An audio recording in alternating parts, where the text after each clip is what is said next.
Howdy folks, welcome to Camera Shake, where we bring you the insider scoop on all things photography and videography, giving you a unique opportunity to stay ahead of the curve. We spend literally hundreds of hours interviewing some of the most renowned photographers of our time, giving you access to knowledge and expertise that's not available anywhere else.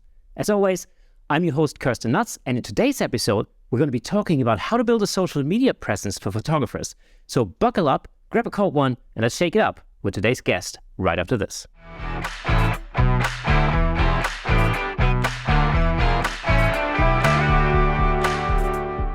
Welcome to Camera Shake Podcast, episode 150. But wait a second, before we get into today's episode, I have one small favor to ask of you. If you enjoy this podcast, please join the Camera Shake community over on camerashakepodcast.com so that you're the first ones to know when we've got exciting news for you. You'll find the link in the description, or if you're watching on YouTube and I don't forget to put it in, it'll be down here somewhere. But without further ado, let's give it up for today's special guest, the Italian street photographer, social media whiz kid, with a mission to show the beauty inside ordinary people. Give it up for Dino Serrao. Dino, man, how are you? Hello, so nice to be here with you, my friend. I'm very good. I'm very, very good. Currently here in my birth place where I was born, so in Italy, actually the south of Italy. Perfect. And super cool. I'm very, very excited to be here with you today. Fantastic. I'm so glad I managed to get you on the show. I'm really looking forward to our conversations. It'd be absolutely amazing. So you're in Italy right now. So you're originally from Italy, but you actually live in Norway. That is correct. It's a very long story, but long story short, I actually moved from Italy in 2012 to Australia, and I've been living in Australia for about 9 years, I guess. And even though I was working in hospitality, then I found my purpose, I found my call, and it was photography. But also I loved this connection with the people, and I was always stuck with the portraits and people expressions in every moment of their life. So I connected the dots at a certain point, and I was like, I think I want to do something interesting. So. And that's really the super interesting thing about your work. It's because I introduced you as a street photographer. Really, I mean, you're really a portrait photographer whose studio, for all intents, is the street. Yes. Actually, everything I do as a photographer, it's all out there. It's on the street. Everything is on the spot. My photography session sometimes, I know it sounds incredible, but it can, from the moment when I approach someone, a stranger, and then we take the pictures, and then I show the pictures, so the final result and everything, it takes sometimes about 5 minutes, maybe 4 minutes, literally. So it's quite interesting. It's a really interesting concept. We've had street photographers on the show before, but when I saw your work, or when I was introduced to your work by our mutual friend Dave Williams, the thing that really hit me was that it's not street photography in the traditional sense, but it's literally portrait photography out in the street. So you approach basically random people, and you get them to allow you to take a photograph of them, and what it's done is it's really, your social media presence is incredible, and we'll talk about that in a minute. I'm sure you've got lots of really awesome tips for our listeners as to how they can leverage their social media presence as well. But what I want to talk about first is really your approach to your photography, because I've watched your Instagram reels and TikToks and YouTube videos, and I find it absolutely fascinating. It's you have such an incredible approach. So tell us a little bit about your approach. So basically, it's nothing really complicated. Of course, so many people would say, "Oh, but that's your skill or your attitude and your way to do things." For me, some people would say they get stuck in doing that, and it's very complicated because they don't know how to approach someone and so on. I would say, and this is how it started, I would say to these people, first of all, think about something. What is the worst case scenario that can happen when you approach someone? That those people might say, no, this is it. It's so bad. I know maybe in those moments those moments can bring you a little bit down, they can let you down, but it's not the case. Actually, I would say out of 5 people, maybe 1 person would say no, but the rest, it's a very big fulfillment for you and for the person that you're gonna meet. The thing is, regarding what I do, it's actually pretty simple. It's nothing so complicated. I make sure I have my gears all ready to start and fully charged. I take my camera. I take literally a smartphone to record the behind the scenes, so which is the person that usually comes with me. But I want to be honest with you. Recently, I also saw someone else doing what I'm doing somewhere else in other countries, but you can use, and I can see they use like a GoPro maybe on the chest or something, so you can record yourself. You don't need someone else. And what I do, I simply have a very simple walk on the footpath in the city, and I start to admire and I start to look and watch around the surrounding and the people. So I try not to stare too much because sometimes it can be a little bit creepy, but then at the end is not because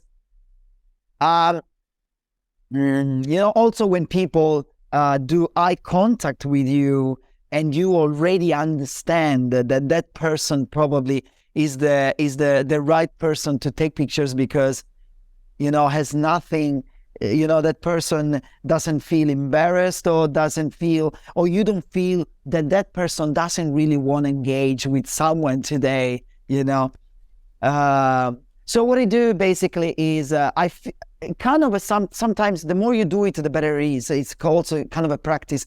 So the more you do this, the more you will understand also when that's the right person that you can approach, and you eventually can steal some minutes from that person. So of course, I would never approach someone that is running to catch a bus, or someone that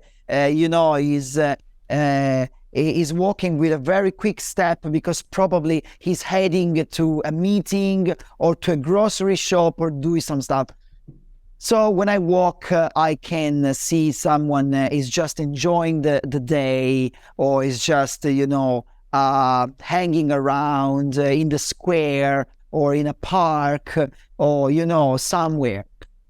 And simply, I literally approach the person asking if I can talk to this person. Can I talk to you for 1 minute? What I usually say. Or can I ask you something?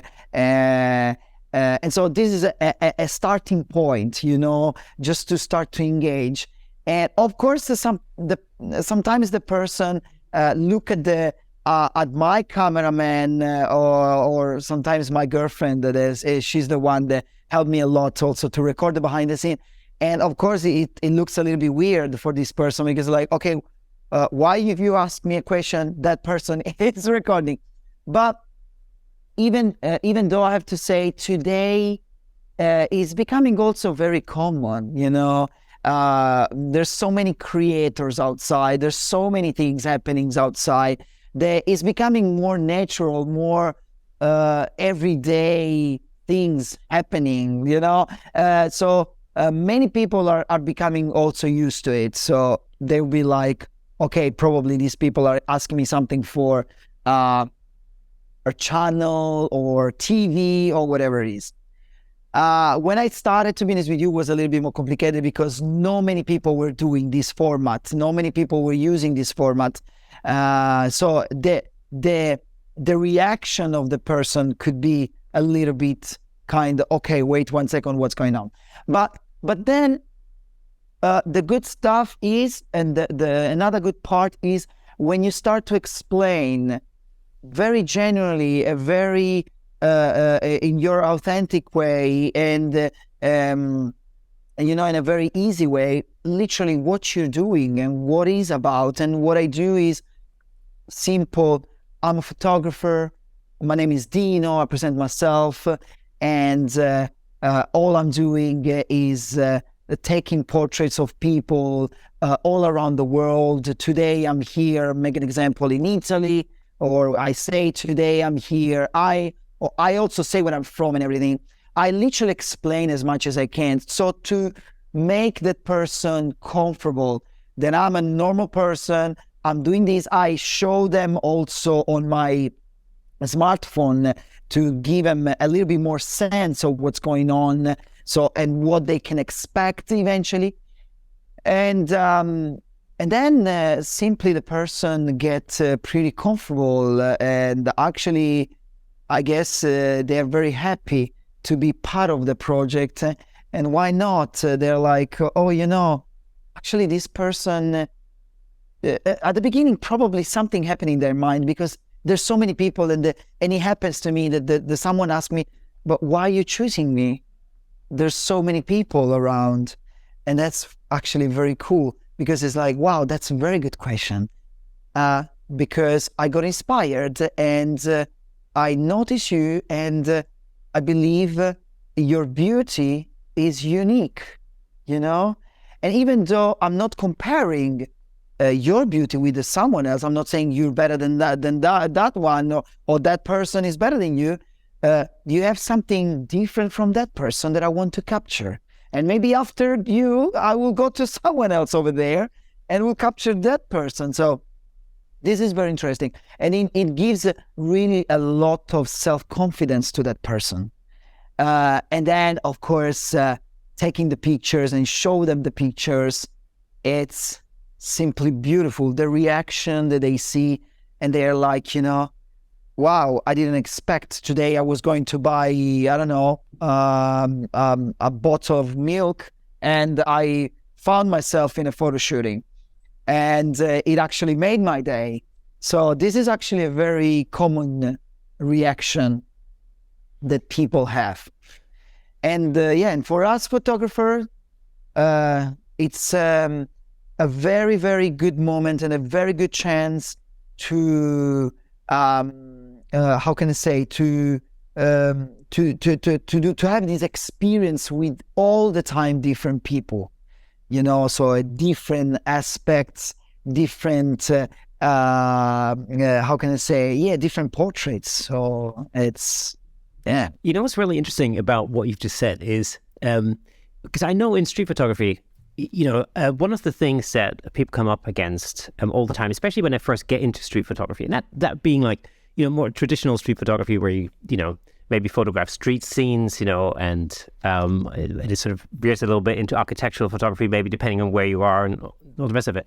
But I know that confidence is a major part of that. And I know that, when I speak to people, or people have commented on, previous episodes, that one of the obstacles in the beginning is just that confidence of actually, walking up to somebody and taking a close-up portrait, because it's relatively easy to hang out by a street corner, to observe a scene and then wait for somebody to step into a beam of light or something like that and take that picture. You're kind of removed from that. But when it comes to walking up to people and taking close-up shots of them, that does require sort of a degree of self-confidence that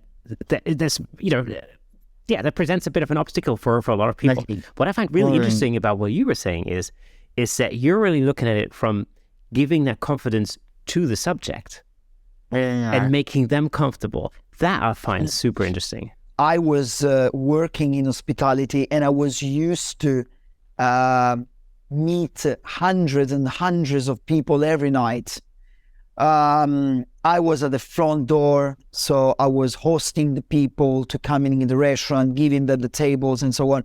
So I kind of practice also myself in interacting and doing sometimes public relation with literally strangers, because these are clients, are customers that they come in the restaurant, but they are strangers to me anyway.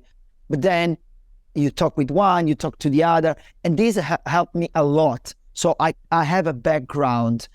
So for me, it was like, well, you know, I meet a lot of people in the restaurant or before the restaurant where they are coming in, and I talk to them and everything. So how about going in the street and imagining in my mind and myself, imagining I'm talking with customers, but they're on the street, okay, and I'm just talking with them. But at the same time, I also was wondering myself, okay, but you know, when we are living our life and we are outside and we are in a new city, let's say, or in a new place, and suddenly we need to literally ask some question to someone because we are not from here and we need to ask for some information or something. What we do, we ask the first random strangers to ask for some question, all right? And then you know what happened most of the time?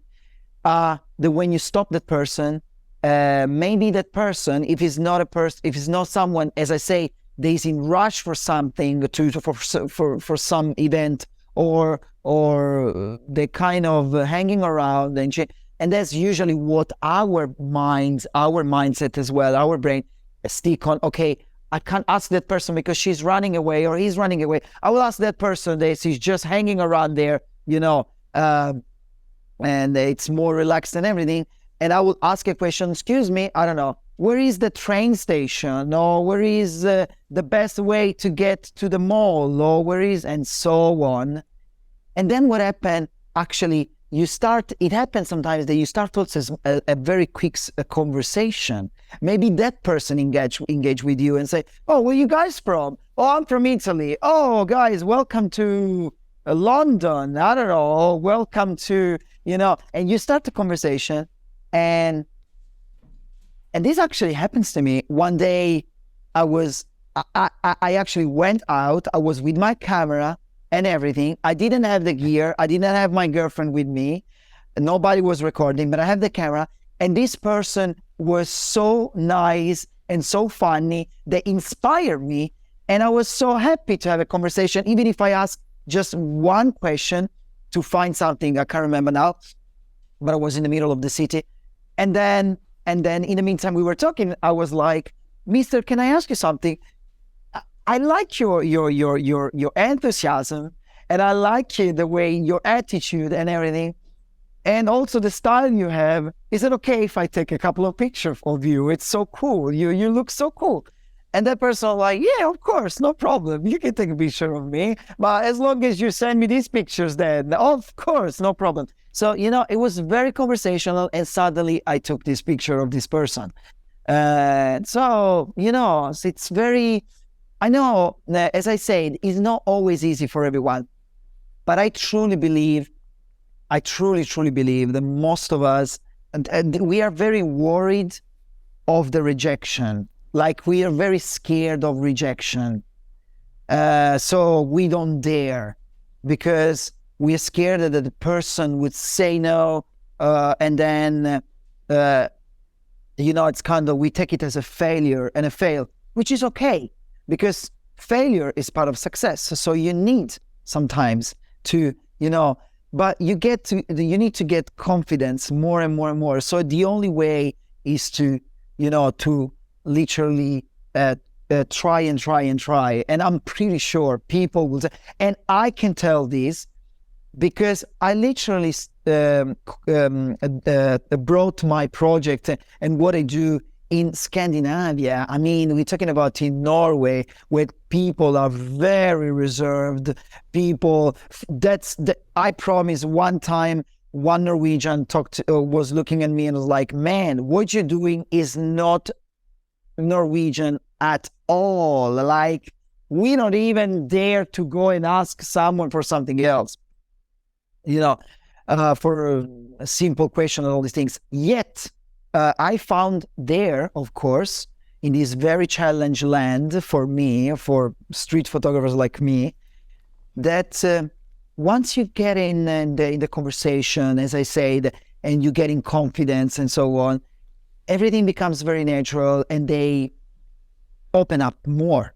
So I mean, it's again, it's really interesting to look at your process, and what you do on social media is you're laying the process bare, so you can actually see, because there's a lot of behind the scenes footage that's part of what you do on social media.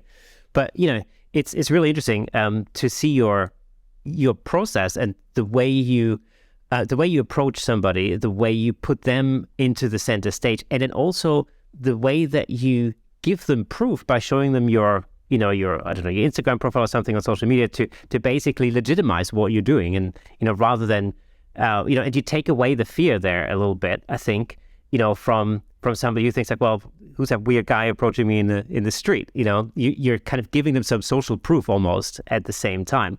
That's really interesting, because I'll tell you what. So I was on a street photography outing a couple of months ago in London, which is sometimes I occasionally do just for fun. It's just a fun thing. And so I get together a group of people. We go into London and we just have a day out doing some street photography. And one thing happened. So one of the guys was, spotted these two girls. They looked like kind of Japanese Barbie dolls. So they were all like, dressed up and makeup and hair and everything. And he started taking pictures of them. Well, they got really annoyed at that point. And then this confrontation developed, where they were saying like, oh, what are you doing? Don't take pictures of us. And he's like, well, I have the right to take pictures because it's a public space. And immediately you had this confrontation. I'm thinking, whoa, okay, let's just all chill out here for a minute. And I hear that quite regularly from street photographers. It's this sort of confrontational thing where somebody says like, well, I have the right to be here because it's a public space. But with what you do, your approach is so beautiful, because you take all of that away right from the beginning, right when you approach them, which is, I think, it's a great lesson for anybody who's interested in shooting street, and by default having people in the shot. So it's a really great lesson for anybody to learn. Yeah, I think so. I think also actually I like what you say, and the fact of recording the behind the scene of everything happen. It also gives a better example of eventually you can. How can I say, eliminate that awkward situation with the person. They eventually say, why are you taking pictures of me and all these things, So yeah, I mean, as I said, for me, my photography, I don't even know if I can literally call it street photography, but because anyway, my interacting directly with a person and then asking, so it becomes something else. How do you do you edit the images right then and then, or do you send them? Do you send your subjects the images afterwards, or what? I usually show them the raw pictures. I show them the raw pictures. Of course, the setting of my camera, based as I work a lot outdoor, so I work a lot with the natural lights or whatever the space offers me. I try to set to put all the settings of my camera that even the raw ones will look nice. Of course, then I explain. Of course, in those 60 seconds video that many people then the most part of my audience watch every week. There's so many parts, so many behind the scene that I don't include, otherwise it will be too long. Yet, this is a little spoiler. I am going to create longer episode for those people that they want to enjoy a little bit more of really what's going on in the behind the scene from start to end. So there will be more things in more videos and more parts that they explain a little bit more and give more the sense and clarify so many of those questions that people many times ask me. And one of these is also, do you show them the edited or they are raw and all these things? They are raw. I explain to the subject that I will edit eventually a little bit those pictures to pull up a little bit of brightness where there's no brightness, and maybe use a preset that I created in Lightroom and so on. So I explain to them. So I also tell them I get details from the subject in order then to send them the edited pictures, selected and edited pictures, so they can do whatever they want with those pictures. Let me just say a quick thank you to our sponsor, DVE Store. DVE Store's mission is to help you create better video and provide you with the tools necessary to explore your creativity. If you have any digital video equipment needs, whether that's camera equipment, audio gear, or lighting, and much more, you can check them out at dvestore.com. Thank you to DVE Store for the high-def video. And of course, you can find a link to DVE Store in the description. So your behind-the-scenes process is, I mentioned it before, is super interesting because it gives people an insight into how you do what you do, but it also gives them an idea of who you are, which is the beauty of it. So we don't just get to see the finished product, but we'll actually get to see the making of process, which I think is extremely attractive. And of course you leverage that on social media so well, because your social media, let's talk a little bit about social media. Your social media following is incredible. It's if I just obviously I've been doing some research, clearly, as I normally do. But just get this, like your Instagram following is over 500,000 followers, and your TikTok following is like 2.5 million. That's incredible. Like, how do you leverage social media for your photography? How was it something that happened all of a sudden, or was it a very planned process? How do you work that? No, it wasn't planned at all. I actually, when I started to do these, first advice I will give to all those photographers and content creators out there is start to do everything. It fulfills yourself first inside. So do it for your passion. Do it because you really love it, because you really enjoy. I know there's so much confusion nowadays, and sometimes we are not. There's a lot of uncertainty as well. We don't know so many things. We don't know which path take and everything. But I believe if we focus during our days, we will find our purpose and call. This was a kind of a call as well that evolved slowly. The purpose as well became even wider and wider and wider. Why I'm saying this? Because when I started as an experiment. I just called this friend of mine, and it was the time where I quit my job. I wanted to take some times off, and I was completely unemployed, so I just want to enjoy myself. But in the meantime, I also had this very big need of going back to the artistic part that I left years before starting my routine, my hospitality work. So when I started with these, and I was like, I called this friend of mine. I was like, man, you know what? It's a beautiful day. Let's go outside. I have this small camera. I honestly have a very small camera. Actually, at that time was not a full frame. It was APS-C, I think. Yeah, crop sensor camera. Yeah. Yes. So I had this small camera, this 50 millimeter lens, or maybe it was 35, I don't remember.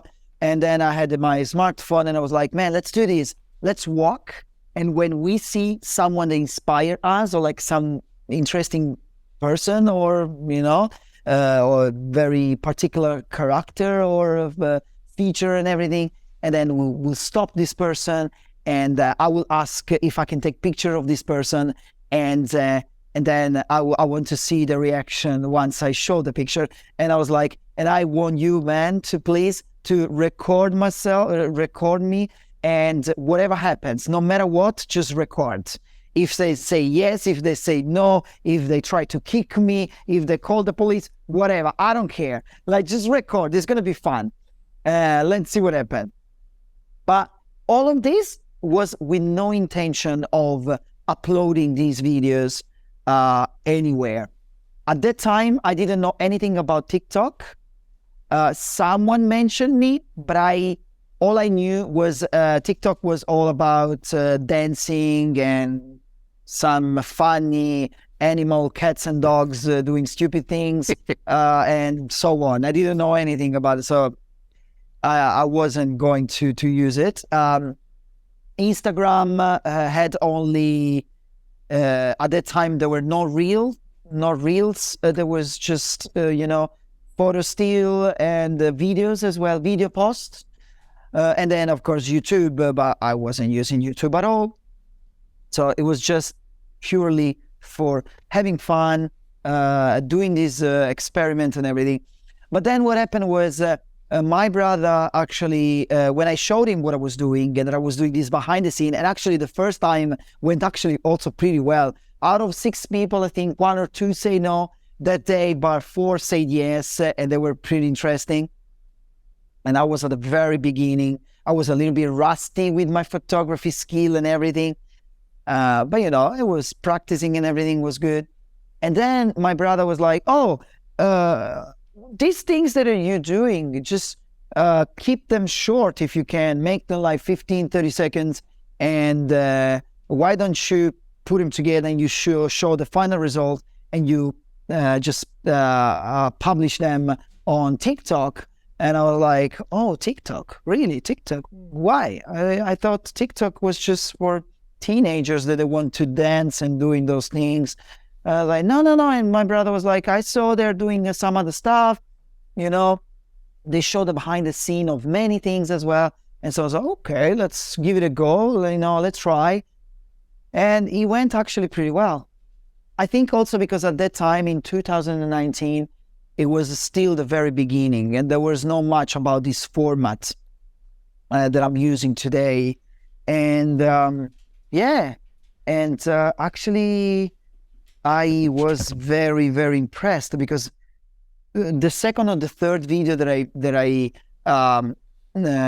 published, it went over 20,000 views, and I was like, what?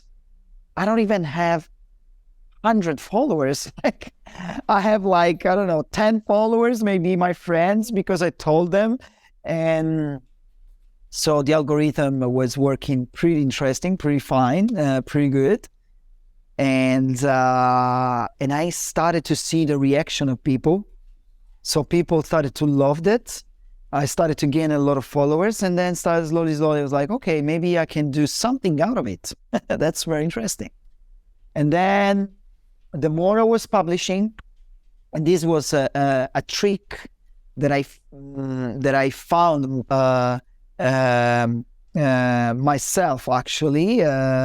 The trick was publishing at least 3 or 4 times per week. So every week, what I was doing is every Saturday and Sunday, I think, or Monday and Tuesday. I don't remember now. It was 2 days I selected. I was going out, capturing 5 to 4 people per day, taking pictures of them, and then publishing, working on this video and publish them during the week and gaining followers. But then the good stuff was that, so at that time I was publishing the behind the scene on TikTok and the still pictures on Instagram, and TikTok and Instagram were connected. So I was like, if you want to see the final result and we'll look at that for a little bit more longer, you can go on Instagram.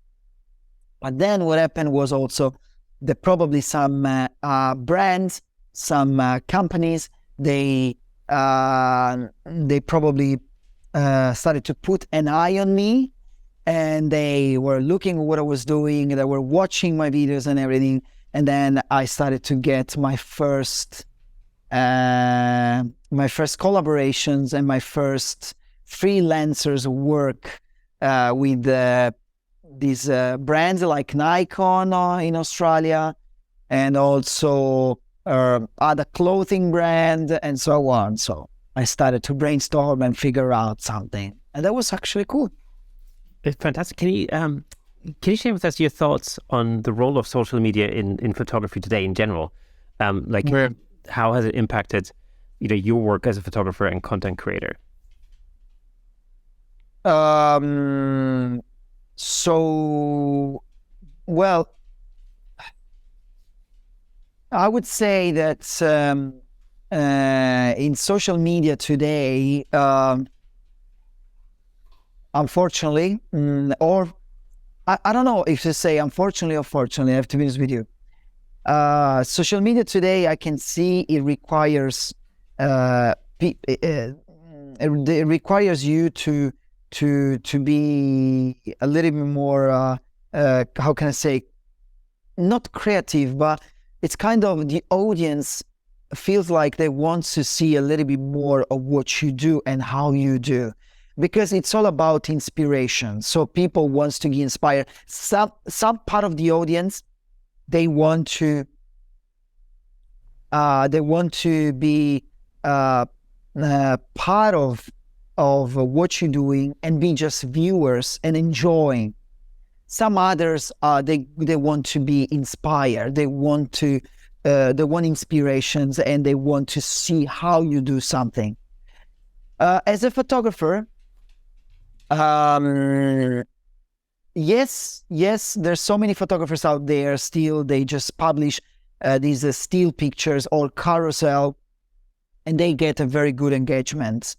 Probably many of those, I believe, they are veterans of the social media, so they still going on. There's so much going on for them and everything, and that's beautiful and everything.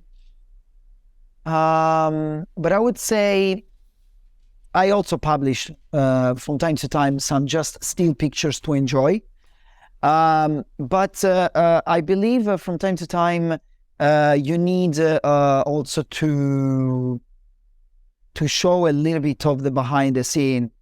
So these will also create more engagement, because people save your post, people share your post with someone else, because it's kind of, myself as well. Sometimes I'm sharing some other people's posts like, oh man, look how this guy managed to do this photo, or to create this video hack or a photo hack in just a matter of a few minutes, and so on and blah, blah, blah. So I guess, yeah. I mean, that's very interesting, because actually, in social media, we're often sort of talking about providing or creating value for the viewer. And by including this behind the scenes element of it, you're satisfying, the viewer's curiosity in a way, in sort of like showcasing and explaining or showing how the image was actually made in the first place. And that's obviously, so I mean, it sounds like that could be a good piece of advice in general for photographers nowadays, is to include more of that behind the scenes in their own work. Absolutely. Yeah, absolutely. I would suggest many photographers or new photographers that they are get involved now more and more. If they want to do something out of it with social medias and everything, I think a good way to engage more with the audience and with people, and as you say, it's getting more curiosity from a lot of viewers out there, is to show how you managed to do something, how you did something. Are you doing mobile photography? Show how you do mobile photography. Why not? Because there's so many people buying. I've been doing mobile photography as well. In some of my last posts, I was working with a mobile brand that they asked me to use their mobile with their new camera features and blah, blah, blah, and taking pictures and people portraits with their camera and to show. And this is actually a very cool stuff as well, because there's so many people out there that they start to think, oh, but that photographer makes some amazing pictures because he has the best camera in the world, super expensive. No, that's not the case. That's not true. There's not always an entirely true, because I managed to take amazing pictures with just my smartphone, especially when I didn't have the camera with me. And I promise, it happens to me that I was out with my friends. There's actually 2 videos in my pages. I was out with my friends, not planning to do any photography, enjoying that day with my friends, getting a coffee, this cafe, and suddenly I noticed this super cool gentleman with his very cool dress and his features and everything, and I couldn't help it. It was stronger than me. So I literally had to ask my friend, please record with your phone, the behind the scene. We don't have microphones, we don't have anything, so try to stay a little bit closer to me so you can hear my voice a little bit better with a built-in microphone in your smartphone. And I will use my smartphone to take a picture of this gentleman. At least I can do something, because I really want to do that. And I promise you that this is there's so many young people out there, and also middle age and so on. Everyone's out there. They probably have a smartphone with a big potential. I promise. Especially nowadays, the cheapest smartphone you can buy has probably a portrait mode or something like that will allow you to give the pictures a little bit more, it can stand out a little bit better, a little bit more. And of course, then I use a bit of editing and so on. But I promise, if you and I would say to to these photographers and to these people that they get inspired, just watch, as I did and I still do, watch many photographers out there. See what they do. See how they do. Out of 5 photographers you watch, 1 will be the one that inspire you more, and it match a little bit more your values, your principles, your way to take pictures and so on. If it's about people, if it's about animals, if it's about wildlife and landscapes and so on. So today, with the social media and the internet, literally you can learn so much, and then it's all about practice, of course. So I tell you what, before I ask you the next social media related question, one thing I want to know is how do you do with audio when you're out there photographing? So you mean what I use to record myself? Yeah, because we can hear your voice really clearly. So when I was watching your content, I was wondering, like, exactly. Okay, how do you wear a microphone, or is it just the smartphone that your camera person is recording? Yeah, how does it work? Actually, at the very beginning, I didn't wanted to spend too much. So whatever I had, I want to use and do the best out of it. But at the very beginning, because you couldn't hear my voice, because a smartphone can't really reach you so far, so it can't reach your voice so far. But I used to use just captions and subtitles. Today, not just today, but I mean, slowly, I learned that audio can be pretty important, and so I just purchased a wireless microphone. This microphone is literally, I can show you if you want. So is this receiver, basically is the receiver that you attach you plug to your smartphone, and then you have basically the actual microphone. I put it on my backpack, maybe here, or maybe I put it inside here or in my jacket, and you can, using this, it's a wireless microphone, and it actually can reach you in very long distances. The audio is nice, clear, the voice is nice and sharp and everything. So I think it's a good advice to get one of those if you decide to engage with people, talk with them, and so on. So this, for example, the Rode Wireless Go 2, for instance, is a really good option for that. DJI make a wireless as well, yes.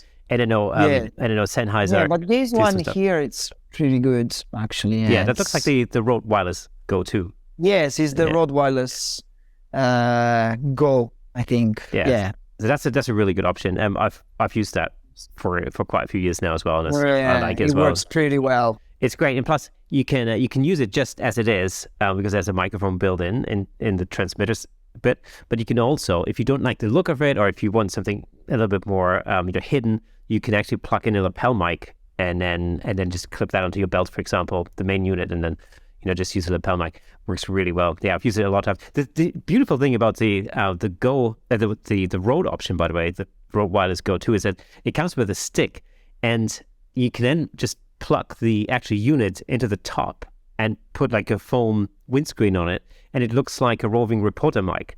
As I remember when I went to the photography show last September, I thought about, because I was interviewing people, and I thought, well, what's the easiest way of doing that? Because I could like clip a microphone on them. And then I thought, well, you know what? If I just do it roving reporter style, like they used to do it in the olden days, basically, it's much easier. Yeah. And the Rode system works really well for that as well. So you just have a mic. Yeah. That's perfect. True. Yeah, that's true. So yeah, nice. Fantastic options there. So I mean, there are many social media platforms out there. Of course, we're talking about Instagram and TikTok, and of course there's Facebook and YouTube and all the rest of it. How do you choose which ones work for promoting your work, or will you always sort of gear towards Instagram, or how do you sort of decide? I would suggest everyone. I understand that having the more platform you use, the more job for you afterwards when you're home is gonna be. But I would say if people want to promote as well their photography and their content creations and everything they do, the more platform you have, the better it is. For instance, I use very often, and at the very beginning when I start to publish the things. So the first platforms where I publish my videos and photography is Instagram, TikTok, Facebook as well. And then also YouTube, of course, because now YouTube started with, well, I started actually a while ago with the shorts, which is kind of this format, TikTok format. But I also use Twitter, I use Snapchat, and Snapchat, Pinterest as well. I use also Pinterest. So the thing is this, and I actually, just for still pictures, as in the old times, in the old times we used to do with Instagram, and I still enjoy to do this, is a new platform called Vero. Right. So Yeah. I enjoy to, on Vero, you can find more the community of those photographers. They just want to share with you their art, their photography, and so on. So mostly are still pictures. You can also upload videos if you want, but it's more focused in how Instagram was at the very beginning. And of course, has more quality. Of course, the quality of pictures, and when you publish the pictures over there, the quality of the pictures doesn't, how you say, degrade. It doesn't. Yes, that's right. It keeps those ones. So absolutely. So I would say that the thing is, what I suggest people definitely is, if you use more platforms or more than a platform, try not to publish your content at the same time or the same day.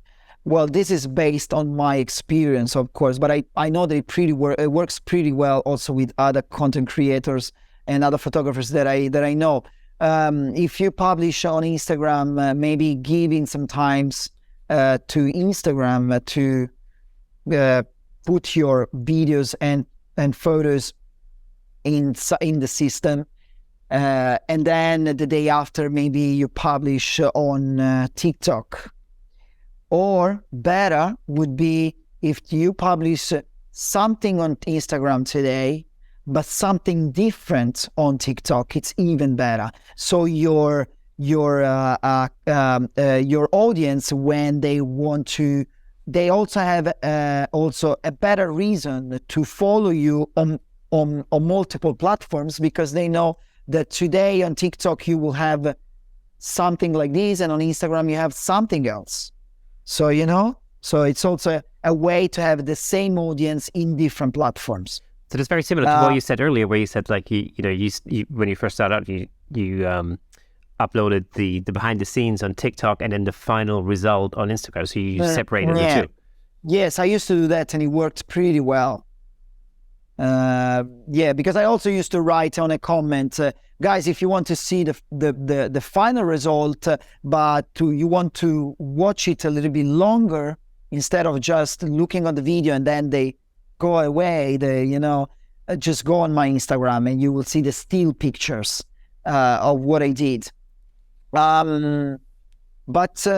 Yes, I guess the more platform you have, the better it is, because then in your platforms also you have different audience, and also with those audience you can share other platforms that you have. So it's a very good way to promote yourself. As long as you don't publish the same thing the same day everywhere.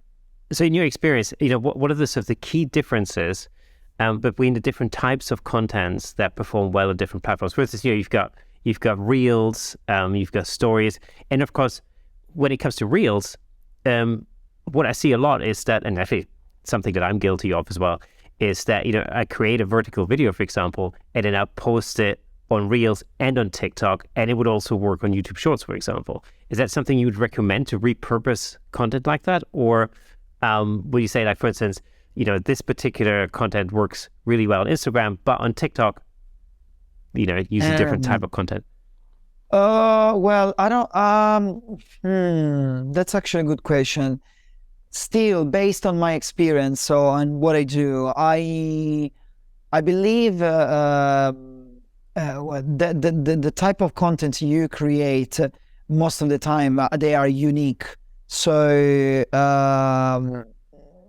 they can perform good on Instagram, and the same content eventually perform, let's say, less good on TikTok. It is. I don't think it really matter about. It's not really about the type of content. Right. when we talk about photography, of the type of photography that I do. You know, one thing I've noticed sometimes is it's like almost, it doesn't necessarily happen all the time, but it happens a lot. So, you know, with this podcast, for example, it's an audio podcast, but there's a video version of it on YouTube, right? Because that's how I create it. And really the only reason why there's a video version on YouTube is because that's kind of my background, and I just like filming it as a video and then turning that into an audio product, as it were, right? And so very, very often it happens that there's an episode that will do really well on audio, but not very well at all on YouTube. And sometimes it's the other way around. And I've sort of come to the conclusion that there seems to be some kind of rule. Is something does extraordinarily well on one platform, it doesn't work well on the other. But I haven't been able to put my finger on why that is. I have no idea. That's observationally. That's actually it's something that I've been wondering a lot. Well, for sure, I can tell you something. There is audience and audience. The audience of TikTok will probably, the biggest part of the audience on TikTok, it would probably not on my Facebook or not on my Instagram. Another thing is you actually got a very interesting point. Regarding videos, I would always suggest either when it's about platforms like TikTok and Instagram to share videos in vertical vertical mode. So in this Instagram and TikTok, because when you publish them, when you post them on 16:9, in the landscape YouTube mode, yes, kind of doesn't perform well. I can't really say if it's all about the algorithm or because of the people. I know, for instance, TikTok now created a new option that allows you to turn your screen so it will go as a YouTube mode, so you can enjoy better. But yet you have to understand, people need to understand that there is audience, as I say, audience and audience. Audience of YouTube, there are those people that they literally enjoy to sit down and enjoy a full episode, as probably they will do with these episodes now, because they're there to learn something, to spend some good quality time on that. While on TikTok, Instagram now, and other platforms, it's that kind of audience that they've been educated, unfortunately or fortunately, I don't know, to just scroll. I can say this because when I see the statistics and analytics on my tools and on my professional tools on my platforms, I can see that many of my videos, even they are just 60 seconds, sometimes 40 seconds, the audience, the biggest part of my audience, they just watch it up to the first pictures result. So how they works usually my videos, you can see me approaching the person, explaining to them, taking the pictures, and then showing right away the first pictures, which is the first final result. Some of them, they don't even wait for the other results. They don't even wait for, for me to show them the pictures to the person and to see. They literally see the first pictures. Oh, that was very cool. Let's go on. So it's that kind of audience that they're very fast scrolling all the time there. I'm not saying it's good. I'm not saying it's bad.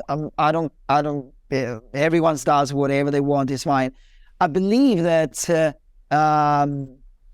sometimes it's really good to understand the whole concepts. So to see the whole process and everything.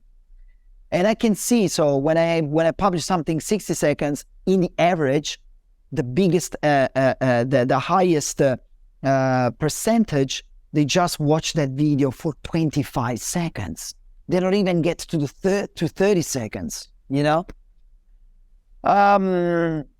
So that story, fine. So, I guess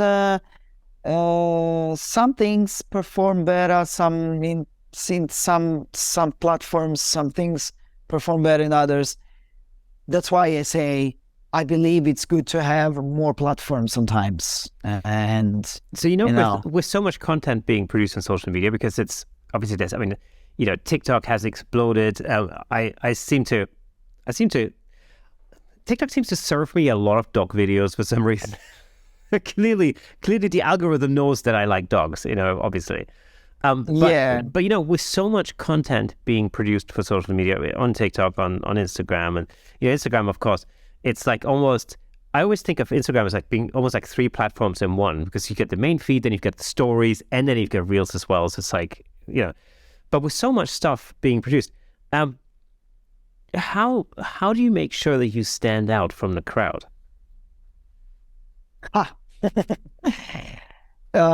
There's not I will tell you this. This is my mindset. This is what I truly believe. I'm not saying I'm right or wrong, but I feel inside that there's no a perfect science or a perfect how can I say formula that will help you to stand out from the others. No way. What I'm saying this, I don't want to bring people down, their enthusiasm and everything. Don't get me wrong. I would say to people, first of all, don't look what the others are doing. Just don't focus on what the others are doing. Focus on what you like and what you want to do. Even if you tomorrow start to do what Dino is doing, it will be unique. It will be in your unique way. You will find your way. So find your way, of course, because if you start to use the same words I use, of course, you won't stand out, because people will come and say, man, you just talk like you talking to people like Dino does, So be natural and be yourself in whatever you do. Stick on that, because when you stick on that and you keep persistency and consistency, it will make you stand out even from Dino. Even though you're using the same Dino, the same format Dino is using, you will stand out. Because I make a stupid example now. Maybe Dino take pictures of people, their portraits, right? Perfect. You will start to take portraits of people wearing hats. So all the hats of this world, imagine going out there in the world and taking hats in London, people wearing hats in London, people wearing hats in China, people wearing hats in Thailand, and people wearing hats in Nebraska, in Texas. It will be always, and it will be unique, and it will be you use the same format Dino is using, right? Love it. So, yeah. So what I'm saying is, there's no yes, it's okay to use good hashtags. I mean, it's stupid if you start to do photography about people and you start to use a hashtag for cats and dogs. I mean, your videos will end up in cats and dogs hashtags, and people will scroll up, will not even look at you. So I would say, stick with what you like and what you love. Make as better quality as you can. So more quality, it's better. Do that. Persistency, consistency. Keep in that. You will find your niche for sure. And you try to create your identity, because once you create your identity in your platform, people will understand it's you right away. They will understand it's you, and you will be unique. Definitely, there's no doubt. I'm pretty sure. But looking at, because that person, or because Dino does in that way, then I have to do exactly that way, and it will work for sure, and I will stand out. And say, no, not really. to stand out, the only way, it's you, yourself. I promise. It's like this. And sometimes the way you do things, it will also, how can I say, overcome the algorithm.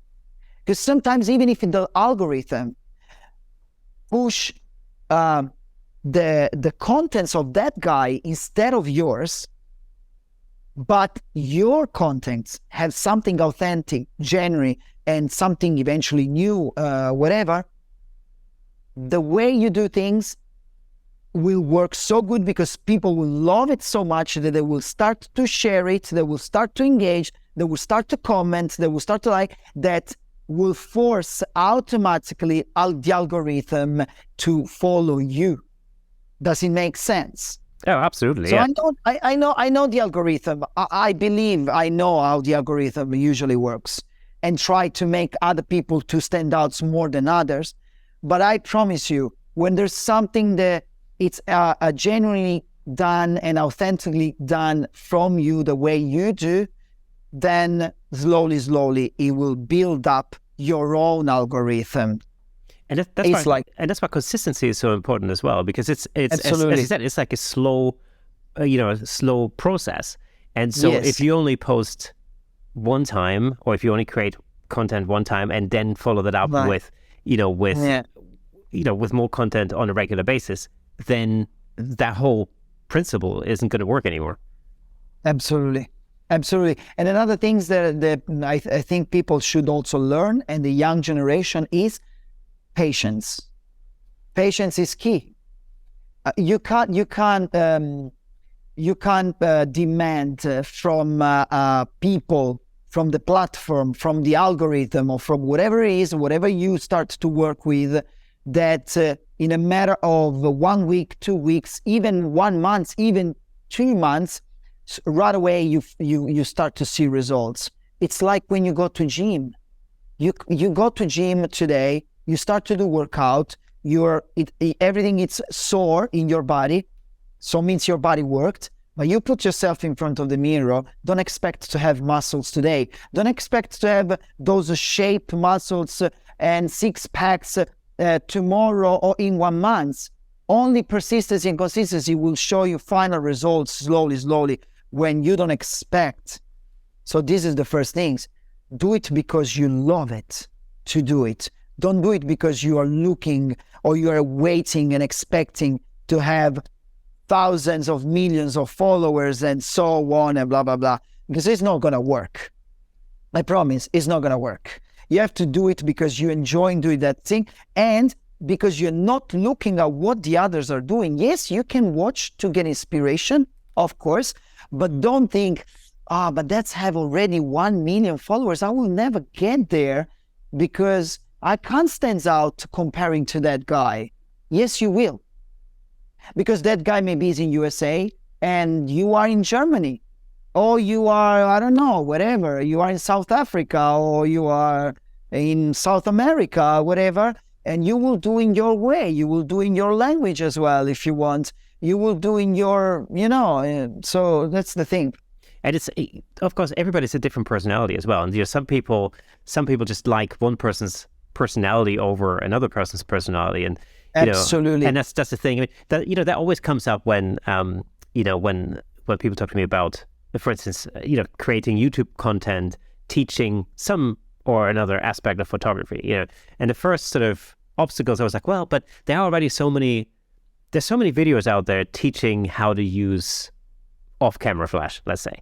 But the truth is, like, well, there may be, but nobody is teaching it the way you do, because nobody is you. And so therefore, that's not really an obstacle to creating that kind of content. It just means that you do it the way that you do it. And, some people might find that interesting. So absolutely, there's the audience right absolutely there. This is actually a very good example. And now it reminds me, when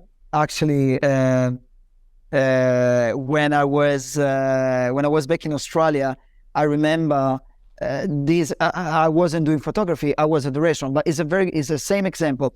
When I was in the restaurant, there were so many customers that they wanted to be in my section, They wanted me to be their waiter. Not because just I was very good in serving them. It's just because they enjoy my way of approaching and talking. So after many years, because I've been living there for 9 years, but after the first 3 and 4 years, I started to speak with an Australian accent. Okay. So I was became natural because I was always speaking in English, but in Australian English. And suddenly, I remember this family. This made me think a lot. This family that they really enjoyed to stay with me and everything.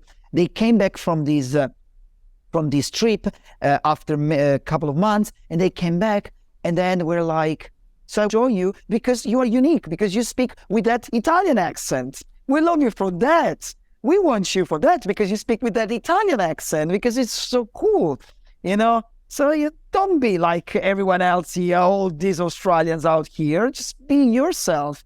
Be the way you do things, you know? Absolutely. Yes. How important do you think is it to stay so up to date with kind of the latest trends and features? Like, for example, different platforms bring out different features all the time. I remember when Instagram brought out stories for the first time. This is obviously some years back. But I remember that was like the hot thing to follow then, and then then TikTok came out, and then Instagram started Reels and so on. So how important do you think is it to really stay up to date with all these like latest features? Well, look, to be honest with you, there's so many features coming out every day in those platforms. I believe actually there is something good that you can do also to make your contents, how can I say, to pump out there a little bit more. The thing is, if from time to time you use the features that the app gives you. So for instance, instead of writing a big caption at the beginning of your video with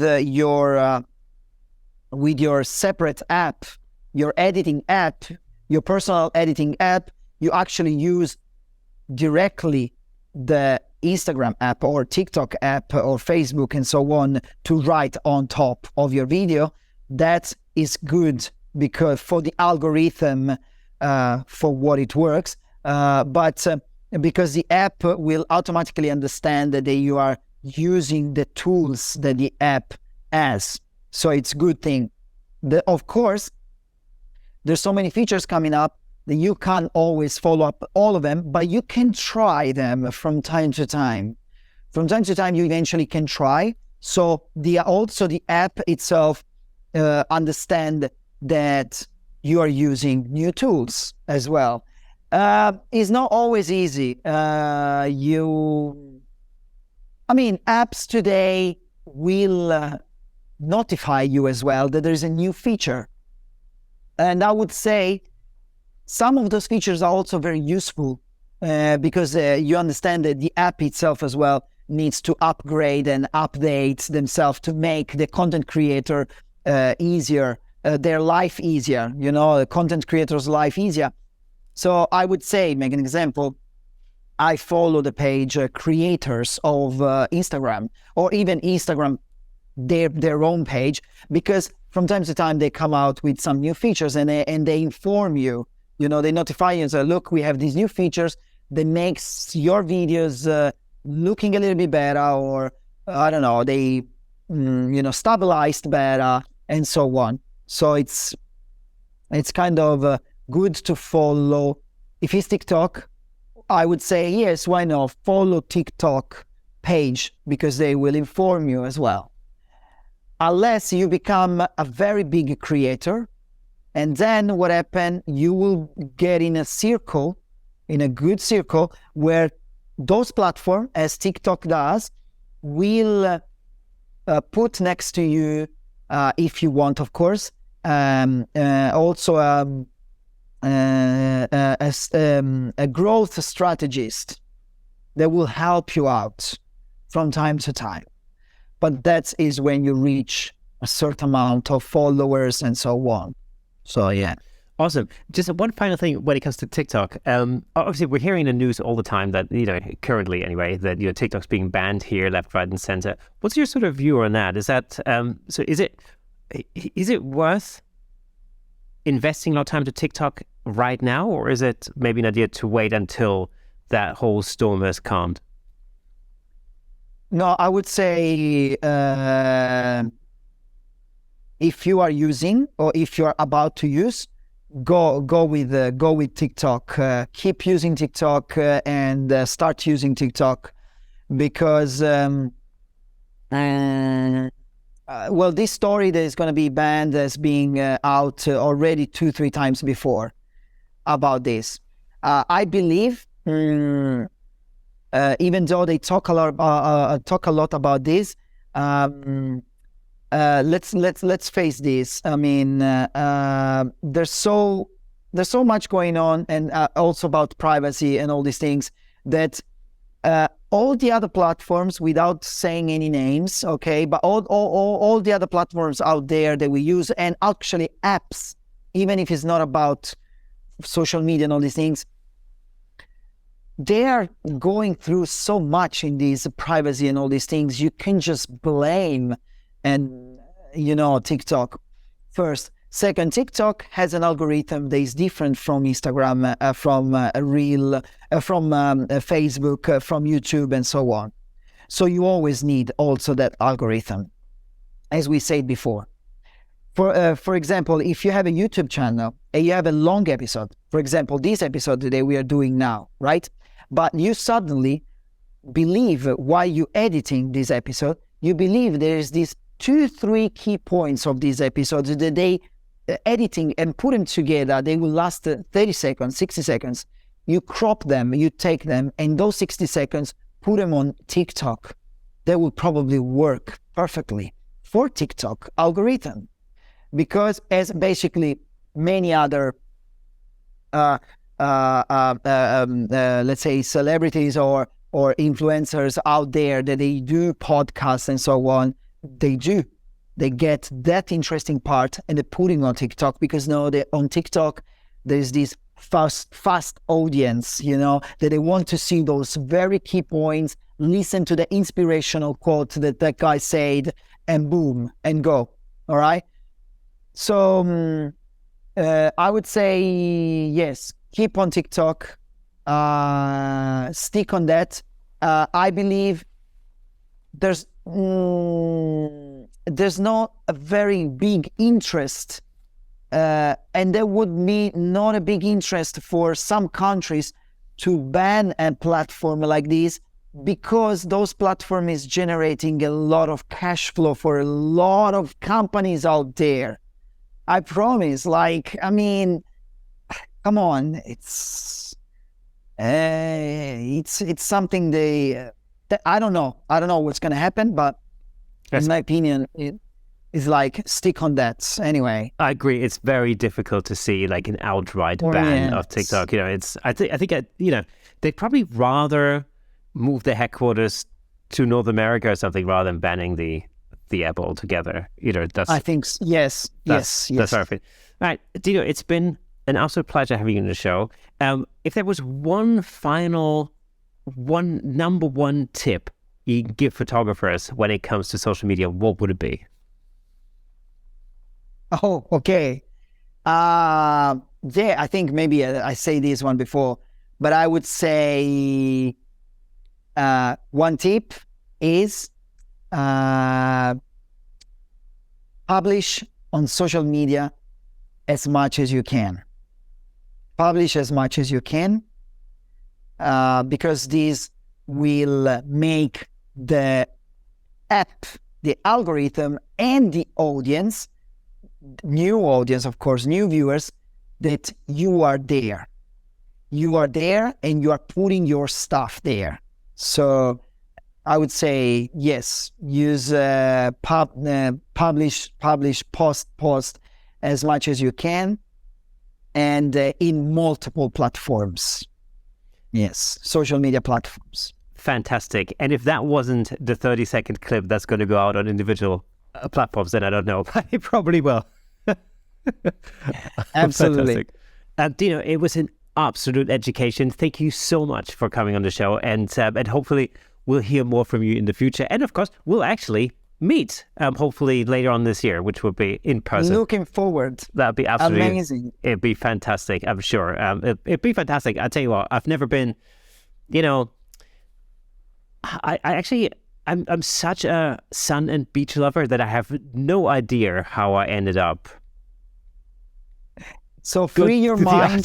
Don't make any expectation. Absolutely. And don't get any fear. Just go with the flow, and I promise you will enjoy. Oh, it's looking absolutely fantastic. I'm so looking forward to it. It'll be great.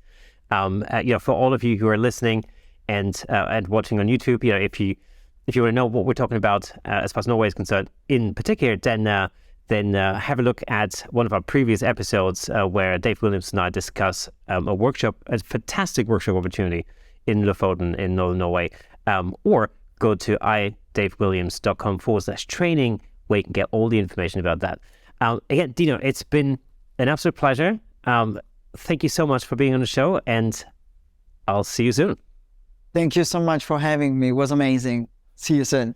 Thank you so much for watching this video. If you enjoyed it, please hit that like button and subscribe to our channel for more great content. But before you go, let me share a quick insight from behavior science. When you engage with content you enjoy, you not only make the creator's day, but you also trigger positive emotion in yourself. It's a small action that can make a big difference in how you feel. So by liking, commenting, or sharing this episode, you're not only supporting us, but you're also benefiting yourself. It's a win-win situation, no doubt. If you enjoyed this episode, let me recommend another episode that I think you'll love. Check out episode 145 with Gilbert Mayak and episode 132 with Nina Welch-Kling, both street photographers whose work you'll love, giving incredible insights into the secrets of photographing the streets of London and New York City. And if you have any suggestions or feedback, we'd love to hear it. Your comments are incredibly valuable to us and help us improve our content as always. So please don't hesitate to share your thoughts. Remember to hit the like button, ring the bell, and share with your friends. You can help us reach a greater audience all over the world. Once again, thank you for watching and listening, and we'll see you next Thursday.